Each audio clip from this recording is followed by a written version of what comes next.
Oi pessoal, aqui é a Elisete. No episódio de hoje, o Cabeça e o Caio falarão sobre o envio de mensagens de áudio e texto para o Ainda Sem Nome. Para mim e para o Godofredo, na verdade eles falaram só sobre mim. O Godofredo ficou chateado, enfim, peço a vocês que desconsiderem o que eles falarem sobre o WhatsApp. Eu e o Godofredo usamos apenas o Telegram, que é muito mais legal. Se você quiser enviar uma mensagem de voz ou texto para a gente, basta adicionar nosso número no Telegram. Anote: 31999750835. Bom episódio. Solte o áudio.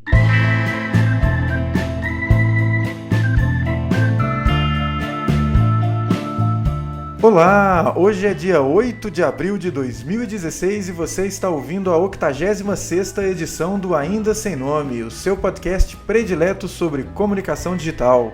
Direto de Belo Horizonte, eu sou o Caio César. E daqui de São Paulo, eu sou o Felipe Men. E aí, Caio, beleza? Tudo jóia, Felipe? Como é que estão as coisas aí, cara? Tudo certo. Como diz o Frank Sinatra aqui, no comecinho da manhã que a gente é mais útil, né, Caio? Eu estou me sentindo bastante útil. Tá bom. Mas aqui tá tudo certo, um calor monumental, de sempre. Então mais do mesmo sobre o calor. Estaríamos no outono? Como é que é? Estaríamos no outono, né? Exatamente. Agora que as empresas de moda fazem a coleção outono e inverno. Eu tô sentindo só a coleção verão vulcão. Exatamente. A coleção verão, ela compreende mais ou menos 9 meses do ano. Os outros 3 são a primavera. Pois é, e em Belo Horizonte a gente tem 4 dias de temperatura abaixo dos 30 graus e esses 4 dias ainda não chegaram, devem acontecer no meio de junho, né? Mais ou menos, tipo entre 15 e 19 de junho, né? Isso, e só depois das 8 da noite. É bem isso mesmo. Enfim, então estamos aí, tô me sentindo como aquele cachorrinho da tirinha, né, que tá tudo pegando fogo e ele tá tudo bem. Tá de boa. Tá tranquilo. Tá tranquilo.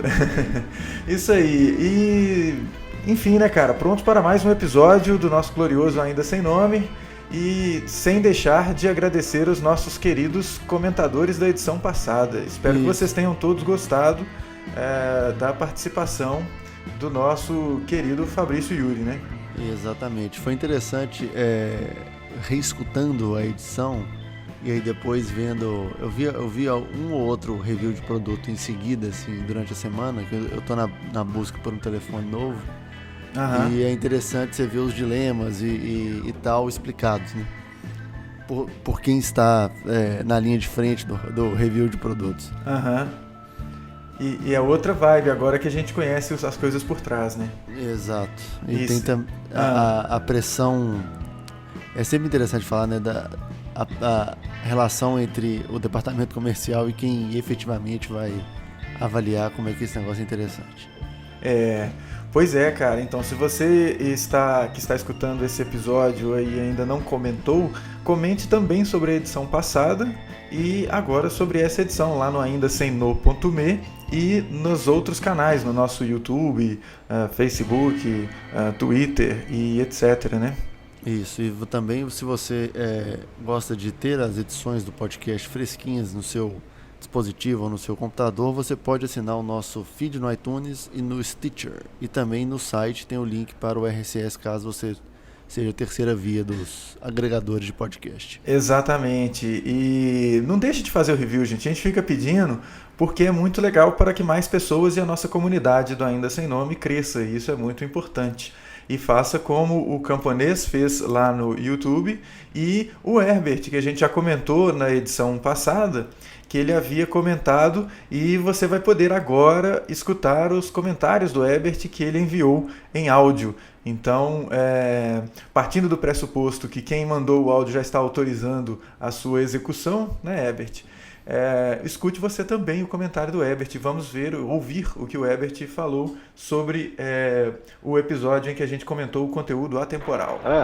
É o comentário mesmo sobre o podcast, sobre o tema de atemporalidade e temporalidade. Não sei, eu acho que vocês esqueceram de comentar uma coisa que eu acho que é o mais determinante para se entender se é atemporal ou atemporal.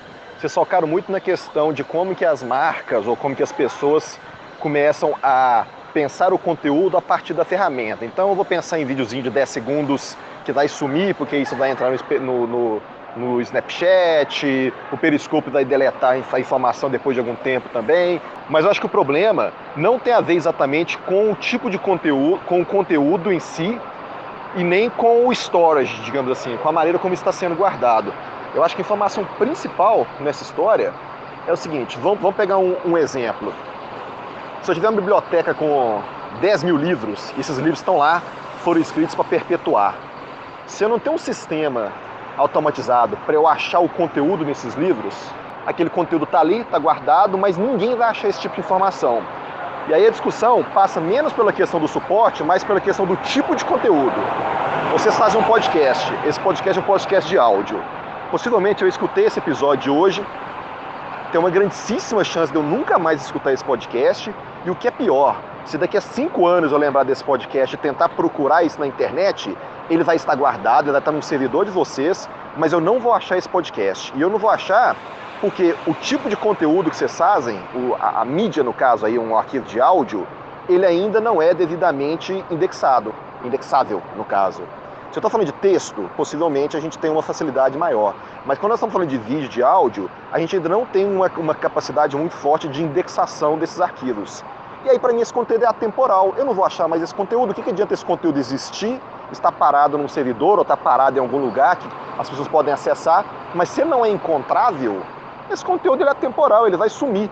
Ainda mais num volume de informação que a gente não consegue mais suportar, que é o volume de internet. Então eu acho que uma característica da atemporalidade ou da temporalidade é a possibilidade do arquivo digital ser indexável. Nós estamos falando de YouTube, nós estamos falando de podcast, estamos falando de uma série de conteúdos que tem uma dificuldade muito grande de ser indexado. Para mim, esses conteúdos eles têm características tão atemporais quanto Snapchat ou, enfim, alguma coisa do Periscope. É só para diferenciar um pouco essa ideia de que vocês estão falando de guardar o conteúdo ou formatar o conteúdo para um suporte em que essa coisa vai ser deletada, vamos dizer assim. Para mim não quer dizer muita coisa. Esse conteúdo ele pode existir, mas ninguém pode encontrar esse conteúdo. Então, para mim, é a mesma coisa. Não sei se foi claro.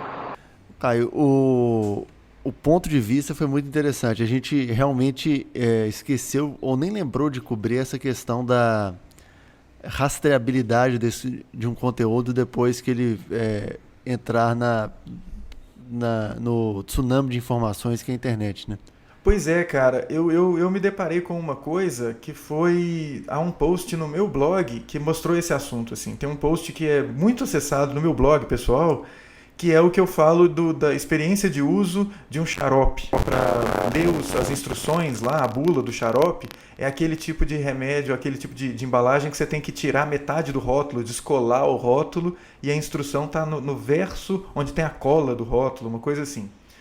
E eu falo disso e a galera comenta depois, fala que muita gente teve esse mesmo problema, e um dos comentadores falou, poxa, consegui a bula, coloquei no meu site, e beleza, aí eu linkei para o site da pessoa, só que o site da pessoa não está mais no ar, e isso foi em 2007, né? Isso diz muito sobre o meu blog, né, cara? Um conteúdo de 2007, esse é um conteúdo que dá muito clique ainda. Mas veio uma comentadora recentemente falando, pô, isso é pegadinha, não achei a bula. Eu falei, pô, não controlo, moça, desculpa, foi mal aí, mas é que o site deve ter saído do ar. E isso ilustra o que o Ebert falou, né, dessa coisa do conteúdo. Esse seria um exemplo de conteúdo atemporal, você colocar a bula do remédio, ou você colocar uma observação que não está presa num momento específico da história da humanidade. E a gente faz isso com Ainda Sem Nome, só que o formato que é disponibilizado, né, o arquivo que é disponibilizado é um arquivo de áudio. E esse arquivo ainda não é indexado. O seu conteúdo não é indexado, o arquivo mas o conteúdo não é. Então eu fiquei pensando naqueles podcasts que tem transcrição. E eu acho isso muito bacana. E talvez, cara, eu não sei se as nossas postagens no YouTube, elas já estão sendo transcritas, né? Porque o YouTube tem isso, ele automaticamente dá uma varrida no áudio e tenta fazer uma transcrição para montar as legendas. Boa pedida, Herbert. Eu vou dar uma olhada lá no YouTube, se o YouTube está fazendo isso. Mas se não está, eu também não conheço empresa aqui do Brasil que faça esse trabalho. Eu sei que tem gente que faz isso quando a gente faz pesquisa científica e entrevista pessoas, tem empresas que fazem transcrição de conteúdo em áudio. Talvez essas empresas possam fazer isso, mas aí o custo é um custo alto, né? E, enfim. Eu acho que o YouTube ele faz a criação das legendas, ela é até automática. A partir do momento que você seta qual é o idioma daquele vídeo. O que eu tenho percebido que ele é melhor, o reconhecimento de fala é melhor em inglês que em português. Mas se você falar tipo bem pausado e com calma, que certamente não é o meu caso, por exemplo, ele tem um índice de acerto muito alto. Então, assim, um trabalho que eu... Desculpa, cara, só porque um trabalho que eu já vi, assim, eu transcrevo, eu uso aquela transcrição automática só para ter pelo menos os timecodes e aí depois eu faço a correção do áudio, do texto. Né? Isso que eu ia falar, cara, que dá para você depois fazer uma edição dessa legenda gerada automaticamente. Então, vamos tentar fazer isso e para que esse conteúdo seja indexado, né? Uma coisa que eu vejo muito em alguns podcasts gringos, que eles têm essa preocupação para as pessoas que têm dificuldade de audição. E aí tem uma transcrição. Só que a galera paga ou faz parceria com a empresa. E aí, empresa que faz transcrição, você gostaria de fazer uma permuta? E aí a gente poderia fazer uma coisa assim. É muito, muito interessante esse ponto de vista. E é um desafio pra gente que produz conteúdo, né, cara? Manter o conteúdo no ar, eu acho que é uma coisa muito importante. E aí, no caso de podcast, para quem não usa os próprios servidores, como é o nosso caso, né? Nós colocamos no nosso próprio servidor. Existem aí os serviços tipo SoundCloud, que são bacanas, só que o SoundCloud tem uma limitação quando você usa o plano gratuito, você tem que pagar. E aí ele acaba saindo mais caro do que um servidor completo. E ele proporciona aquele negócio do comentário que o Herbert também mencionou, que é no momento, né, que ele sugere a questão do comentário em áudio também, que aí daqui a pouquinho nós vamos falar sobre isso, mas o SoundCloud deixa aquele comentário no momento em que a pessoa falou, você pode colocar o comentário lá. Só que tem as limitações. E, se eu não me engano, naquele projeto do Internet Archive, você pode ter uma maneira de deixar o seu arquivo de áudio lá forever. Só que não é uma coisa muito trivial de você subir arquivos para lá. Então eu prefiro continuarmos com esse formatinho de usarmos nossos próprios servidores e lutarmos para que o conteúdo fique lá enquanto for possível, né, cara? Enquanto for possível. A questão do SoundCloud também, pelo que eu andei lendo, é que o RSS deles é meio esquisito quando você tem que indexar em iTunes e afins, então Stitcher e afins. Então isso acaba para quem... Aí tudo bem que é um dilema que você tem que fazer entre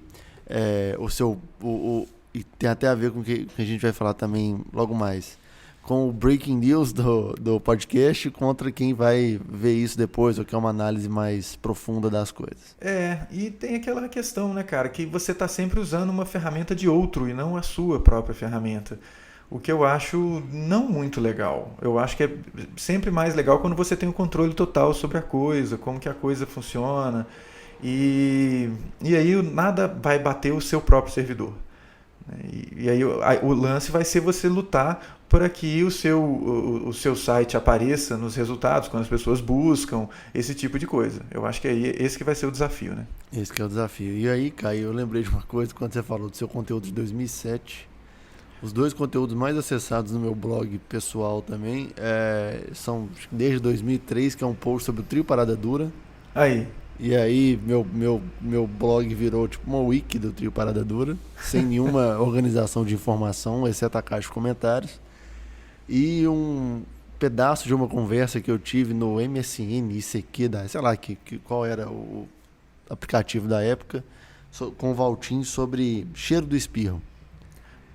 E as pessoas até hoje reclamam ou vão procurar sobre o cheiro do espirro e se isso é um problema, uma doença, ou se é uma característica inerente do Homo sapiens. Aí, qual que é a onda do cheiro do espirro? O espirro tem um cheiro que não é ruim, que não é bom. Não, o Valtinho defende que espirro tem cheiro, ponto. Eu nunca senti o cheiro do meu espirro. Não, tem cheiro. Tem. Então, enfim, tá vendo? Aí algumas pessoas falam que o cheiro é horrível, outros falam que o cheiro é agradável, um parece própolis, outro não parece própolis.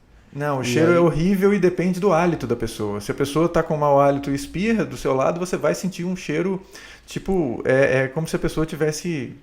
Se você tivesse colocado o nariz dentro da boca da pessoa. Nossa, que nojento, cara. E faz sentido, né, velho? Porque vem da mesma viagem. Exatamente. Né? Então, se a pessoa tem algum problema ali de mau hálito, cara, você vai sofrer. Enfim, tá vendo? Você vê qual é a relevância do meu blog para a sociedade. Não, mas isso que tá dizendo é a minha experiência ordinária, tá, gente?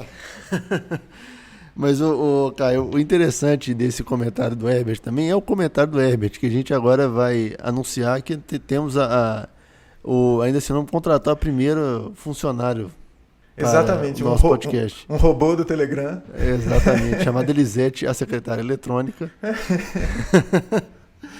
A partir deste episódio, você vai poder fazer o seu comentário em áudio e enviar para a nossa secretária eletrônica, que é um número que estará na postagem. Isso. Que é o 31999758035.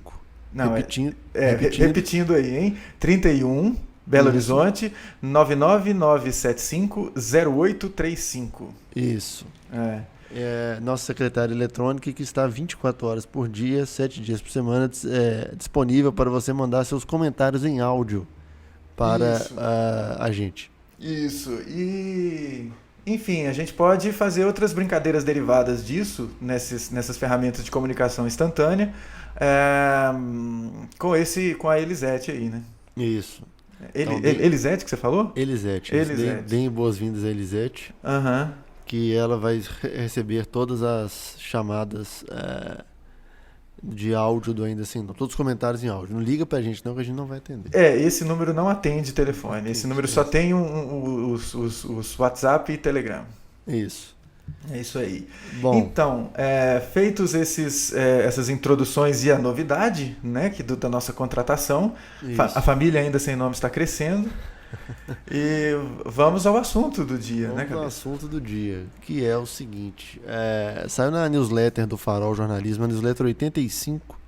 Olha, cara, a gente passou. O Farol Jornalismo entrou de férias em fevereiro, eu acho. Uhum. Isso possibilitou que a gente pareasse as edições junto com eles. Que foi a piada que a gente fez com o Moreno Osório, que é o editor do Farol, de que tanto o Farol quanto Ainda Sem Nome eles estavam em edições parecidas. Isso. E a edição 85, que foi a da semana passada, falou sobre o The Times de Londres, que deixou de fazer breaking news.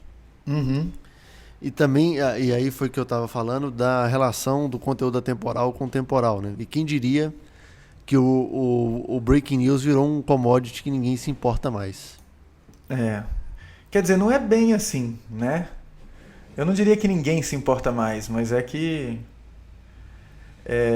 por causa das dificuldades e das características do breaking news, há a possibilidade de fazer coisas diferentes, né? Porque eu não diria que o breaking news é irrelevante. Você vê essas coberturas ao estilo mídia ninja e jornalistas livres, que são muito relevantes e que são muito importantes, okay, né? Que mostram a coisa enquanto ela está acontecendo, ao vivo, e um acompanhamento logo após do fato ter ocorrido, ter acontecido. Então eu acho que isso tem uma relevância, especialmente em assuntos que são mais maleáveis, mais fáceis, né? Eles, o exemplo lá do Farol e do texto do The Times, né? Fala sobre a questão dos momentos em que as informações são muito sensíveis e ainda não plenamente apuradas. Do caso dos atentados de Bruxelas e tal, em que você tem muita coisa desencontrada ainda, muita informação que é complicado de você trabalhar. E é um desafio, né, cara? A gente vê isso não só aí falando de quem não é jornalista, e você vai ter muito mais autoridade para falar do que eu sobre isso, mas é da questão, por exemplo, dos erros cometidos pela comunidade do Reddit, por exemplo, quando no atentado da Maratona de Boston. né, e a comunidade se esforçando para tentar identificar os responsáveis pelo atentado, acabaram chegando a pessoas que não tinham nada a ver. E isso não foi muito legal. E é uma coisa, é um erro que está sujeito a cometer quando você está fazendo esse tipo de cobertura. Claro que lá no Reddit não existia o compromisso jornalístico e tal, mas teve essa questão, né? Então é um desafio e é uma coisa que, por mais que a internet seja em tempo real, né, cabeça, que é um negócio muito bacana da internet, eu acho que para você apresentar o fato, falar aconteceu, e a pessoa fica sabendo só que aconteceu, beleza. E depois vem um texto mais aprofundado, melhor trabalhado, com mais fontes, com uma explicação contextualizada no outro dia. Eu não vejo mal nisso. Eu acho que isso aí há espaço para tudo, né, cara? A questão, eu acho que você foi bem no ponto, assim. Quando o problema de breaking news, especialmente quando muita gente fala e você tem várias possibilidades de cobertura, é que além da zona ser grande porque você está divulgando e apurando ao mesmo tempo, muita gente está fazendo o mesmo e você tem você está brigando por audiência, né, no final das contas. E é uma audiência que... Desculpa, cabeça, continua. Não. E só para dizer que aí, nessa corrida, você acaba sendo errado várias vezes. Você tem... É difícil você ter informação certa numa velocidade incrível, entendeu? Isso, e é uma audiência que para um produto de web, ela nem é a mais qualificada. Porque ela como a sua informação ela é muito curta, é aquela audiência que não engaja plenamente com o conteúdo, então é um cara, vamos supor que você está fazendo esse breaking news no seu site, né? E aí as pessoas vão entrar, vão ficar muito pouco tempo lendo aquele conteúdo, porque ele ainda é raso, ele ainda é curto, ele ainda é pequeno, então o engajamento é pequeno, então o tempo de permanência no site vai ser pequeno, e isso não é a melhor das coisas para os seus resultados. Ao passo que, à medida em que a história vai se desenrolando, você tem um conteúdo maior, mais profundo, que o usuário, o leitor, ele pode se engajar mais com esse conteúdo e ler esse conteúdo por mais tempo, e aí o tempo de permanência na página vai ser maior, isso vai ser mais bacana e tal, né? E é interessante. E aí tem uma coisa que, enquanto eu estava falando isso, me veio à cabeça, que é um outro tipo de breaking news, que é o live blogging. Que, por exemplo, o UOL tem feito todos os dias seguindo a cobertura da crise política no país. Pois mas aí eu não... Cara, isso não é nada surpreendente que eu não acesse o UOL. Mas eu penso muito nos live bloggings de eventos relacionados à tecnologia, que aí é o meu mundo. Então, aí é uma coisa que você tem mais controle, né? Eu vejo live blogging do, sei lá, o Marketing Land, ou Search Engine Land, ou esses outros portais que vão dando live blog, ou até do The Verge faz isso, em eventos, por exemplo, vai lançar uma nova linha de produtos da Apple, e aí o cara faz um live blogging, lá o Ars Technica faz isso. Ali é um negócio que você tem um pouco mais de controle sobre a informação, que você está vendo a informação está vindo, às vezes chega um press release para o jornalista minutos antes de começar a conferência, a apresentação, e aí ele vai reportando o que vai acontecendo. Esse tipo de conteúdo gera um engajamento total, porque a pessoa fica lá na página vendo o live blog, né? Porque às vezes ela não tem o acesso ao stream de vídeo do lançamento do produto da Apple, ou o que quer que seja. Então esse é um outro tipo de breaking news, mas também não é news, né? É só uma cobertura, isso não é notícia, né, cara? Isso é só um reportezinho lá. Mas quando você tem um controle maior é mais fácil, né? Igual eu tenho visto muito a cobertura dos jornalistas livres, fazendo de protestos, de manifestações e etc. E às vezes você fica um pouco desapontado porque a informação vem muito rasa, e muito superficial. A polícia abordou um estudante porque ele estava mascarado. Aí é uma foto. Aí é aquele negócio, né? Você fica um pouco indignado, fala, por que a polícia fez isso? Só porque o menino está mascarado?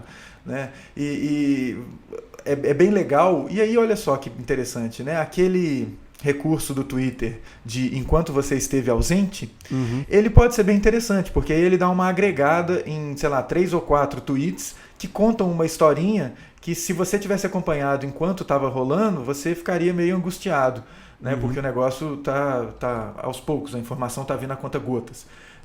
Mas quando você vê depois, fica legal.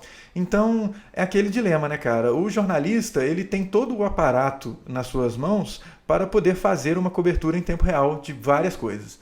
Mas, não necessariamente essa cobertura vai ter a melhor qualidade, não em termos de produção, mas em termos de profundidade da informação, né? Porque ainda não deu tempo de aprofundar. E talvez tenha um valor para você ficar sabendo, mas é mais legal o texto em que você refletiu um pouco mais e teve chance de elaborar melhor as coisas, e aí fica um texto melhor também. Sim, e aí tem a questão que envolve também essa decisão do The Times, é que, por exemplo, The Times trabalha em paywall. E você não vai você não vai pagar para ter breaking news, sendo que você teria essa breaking news em outros lugares e de graça, por exemplo, no Twitter. Sim. E aí a chance que você, deixando de fazer isso, você tem a chance de fazer um conteúdo mais trabalhado, com mais calma, mais profundo, que você pode não ser o primeiro a saber, mas você vai ter mais recursos para se informar sobre aquele assunto. E isso eu acho muito importante também. Isso. E é um esquema, né, Cabeça, que a gente já falou aqui. O seu dia, ele tem 24 horas e a gente tem dormido cada vez menos. A gente tem trabalhado mais, ficado mais acordado, consumindo mais informação. Então tem muita hora no dia em que você está consumindo informação. E não tem gente produzindo conteúdo para esse tanto de hora. Né, para você consumir esse conteúdo todo de uma única fonte. Isso não acontece. Você vai consumir conteúdo de diferentes fontes. Sim. De diferentes origens. Então tem espaço para todo mundo. Tem espaço para quem quer produzir o Breaking News e continua produzindo, e isso é importante. Tem espaço para quem vai produzir esse conteúdo mais elaborado e tem espaço até para o BuzzFeed, né, cara? Sim. Porque no meio do caminho você vai ver 14 fotos de gatos que se relacionam com a sua vida financeira. Né? E a vida segue, né, cara? Cara, mas sobre as fotos de gatos, eu lembro de não sei se foi o Oatmeal, que fala uma tirinha, tipo, você pegar um telefone celular e falar assim, cara, eu posso ter toda a informação do mundo no meu bolso, mas eu prefiro brigar com pessoas que eu não conheço e ver foto de gatos. Pois é. É incrível.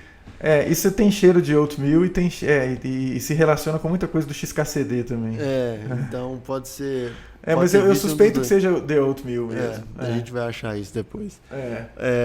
Uma outra coisa, uma relação interessante que eu lembrei aqui, falando dessa questão do The Times, que a possibilidade de um assunto mais aprofundado, ela te dá a chance de programar melhor até a publicação deste assunto, né? Uhum. E no South by Southwest eu vi a entrevista do CEO do Vox Media. Uhum. E ele falando que essa possibilidade de agendamento, ela serve também para você, primeiro, melhorar as chances desse assunto ser mais acessado, e segundo, sua relação com os seus anunciantes, ou quem vai comprar espaço publicitário. Por exemplo, um exemplo que ele disse, você sabe que, sei lá, 3 meses depois do início da temporada de beisebol, os arremessadores começam a ter problema de tendinite e problema no ombro. Uhum. E aí você consegue fazer uma matéria sobre o número de lesões, ou a razão dessas lesões e como isso impacta na saúde dos caras ou no desempenho do time, e você já põe isso na sua plataforma dizendo, olha, daqui, sei lá, em abril nós vamos falar sobre isso. Uhum. E você, então, primeiro você tem uma chance de fazer uma cobertura melhor sobre um assunto que, ok, pode ser trivial, mas é um exemplo. Uhum. E segundo, os potenciais anunciantes já sabem quais são os espaços disponíveis, né? O que você vai fazer, né? E é um negócio, né, cara? Você tem diferentes possibilidades de atuação quando você produz conteúdo e quando você vive de conteúdo. Então você pode fazer esse conteúdo em conta-gotas, é só um desafio maior para você fazer o seu leitor ter um engajamento maior com esse conteúdo e isso não afetar, por exemplo, o seu PageRank, né? Uhum. Mas há o espaço para você trabalhar isso. E às vezes há os mecanismos apropriados. Às vezes você coloca Poxa, cara, eu acho que essa discussão tá bem interessante, hein, cabeça? Porque olha só, às vezes, se você está explorando Breaking News, você pode deixar o Breaking News apenas no Twitter e não colocar o Breaking News na sua plataforma. E aí o Twitter tem um valor incomensurável para isso. E deixar a sua plataforma para outras coisas, né? Talvez pode ser uma via de ação. É um caminho. É um caminho. É. E tudo gira também, Caio, nessa questão eterna sobre como fazer o jornalismo ser viável financeiramente, né? É. Eu acho que... Mas a gente está mais próximo disso, hein, cabeça? Talvez isso mereça um episódio apenas para isso, mas eu acho que a gente está bem próximo disso quando a gente começa a ver plataformas de micropagamentos, essas plataformas de financiamento coletivo, não do tipo Kickstarter, mas do tipo Patreon, que elas proporcionam uma possibilidade bem bacana daquelas pessoas que enxergam valor numa produção viabilizarem aquela produção, né? E a gente viu isso. Você que gosta de esportes, tem um portal que os caras de futebol que os caras ameaçaram fechar e aí fizeram uma campanha. Não tem um negócio desse? Tem que lembrar, mas eu acho que tem. Tem um site desses que o cara falou, não tá viável manter, tá difícil, nós estamos gastando muita grana, não estamos tendo retorno financeiro. E aí a audiência falou, não, cara, faz um Patreon aí que a gente vai bancar vocês, ou faz um Kickstarter, um Catarse. Então, essas plataformas mostram também que a pessoa que produz conteúdo, ou a equipe que produz conteúdo, ela não precisa ficar escrava de uma audiência que às vezes não é a melhor, né? A audiência do Breaking News. Que às vezes você também está competindo, cara, com alguém que tem uma estrutura muito maior, de mandar uma equipe para a rua e ficar cobrindo e tal, que ainda a televisão tem isso, né? E você não tem como fazer isso da melhor maneira, enfim. Agora, você tem percebido que as redes de televisão elas estão utilizando muito ferramentas, assim, o ponto é, na busca talvez pelo breaking news, as grandes estruturas de transmissão elas estão sendo preteridas em relação, por exemplo, a Skype ou um streaming de vídeo. Eu estou vendo isso muito agora na Globo News, por exemplo, quando qualquer dia mais tenso em Brasília, que são praticamente todos eles agora, o cara, quando ele tá lá dentro da plenária do Congresso, ou tá no salão, não sei o quê, o jornalista já vem logo com a imagem de celular, cara. Isso é bacana, né? Isso é bacana, mas, por outro lado, assim, é interessante você ver, especialmente a Globo, com o padrão Globo de qualidade, aquele negócio que fez a Globo ser famosa, dentre outras coisas, mas que o padrão de produção da Globo é muito alto. E me espanta um pouco assim aquela imagem, sei lá, de celular totalmente não nítida, saca? Cheio de ruído e tal, mas tá lá, aquele áudio meio esquisito, mas eles estão lá, estamos aqui no meio da votação, parará, e o cara com a câmera.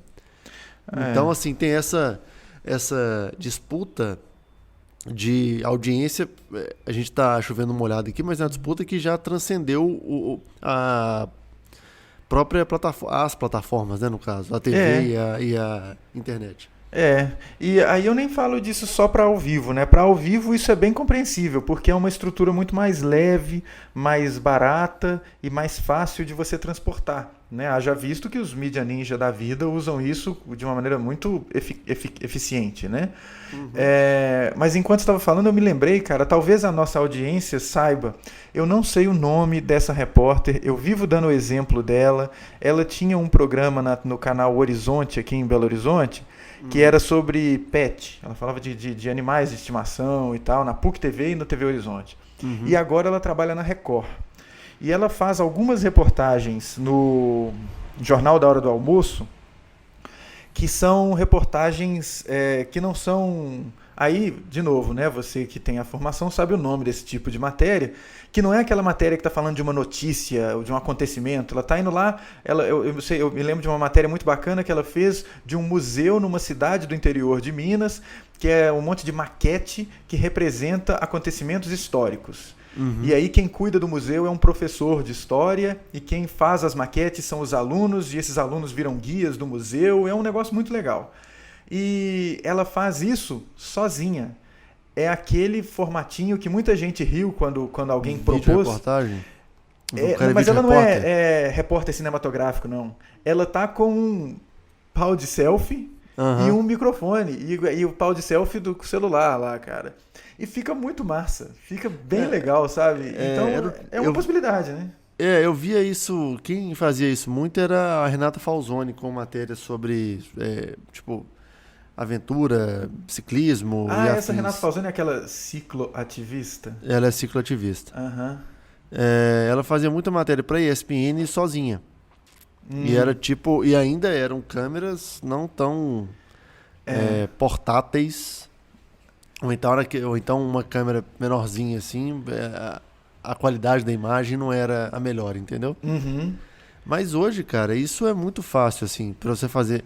Eu vou tentar achar vou tentar achar um tweet de uma jornalista da Globo News que ela estava cobrindo esse encontro de energia nuclear que teve recentemente, que ela ia entrar ao vivo e aí fizeram uma foto dela que ela tá com o microfone ligado no iPhone dela, preso num tripé.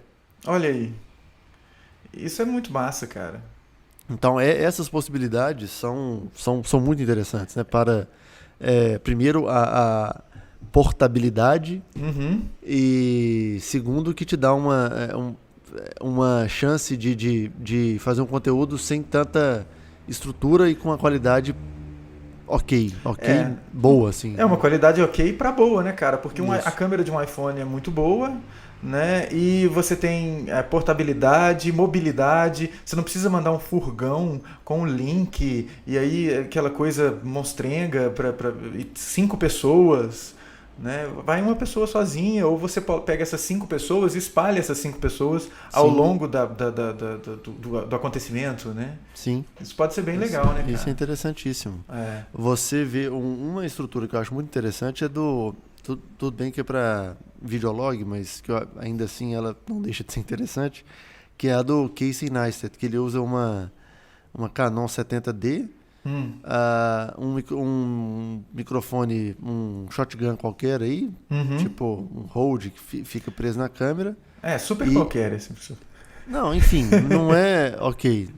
Mas eu tô falando que pode ser. Você não precisa de um furgão. Foda, é uma estrutura de um Gorilla Pod, que é aquele tripé das bolinhas lá, que inclusive recomendo. É uma estrutura de $1.000. Isso. $1.000 você resolve com uma qualidade, o quê? Full HD. Isso, exato. Então, assim, a gente estava falando da desistência do Breaking News por parte do The Times, mas você vê como que agora também as possibilidades de fazer, de certa forma, Breaking News com uma estrutura muito menor também, elas são maiores, né? Enquanto você estava falando, eu fiquei pensando nas possibilidades de uma equipe explorar isso, né? Que agora a gente vai ter o 5G, que vai ter uma capacidade de transmissão muito grande, mas com LTE você já faz videochamada com qualidade joia. Para você que curte futebol, botar uns repórteres na arquibancada conversando com a galera no meio do jogo. Isso pode ser um negócio muito legal e você faz uma coisa ao vivo ali, ou o show do intervalo pode ficar mais interessante. Né, você conversando com torcedores e bota lá, espalha 5 repórteres no meio da torcida, pode ser bem interessante, né, cara? Pode ser bem interessante. Isso já fazem isso, né? Ou não? Eu estou trazendo uma coisa que... Não fazem. Eu pelo menos não vejo.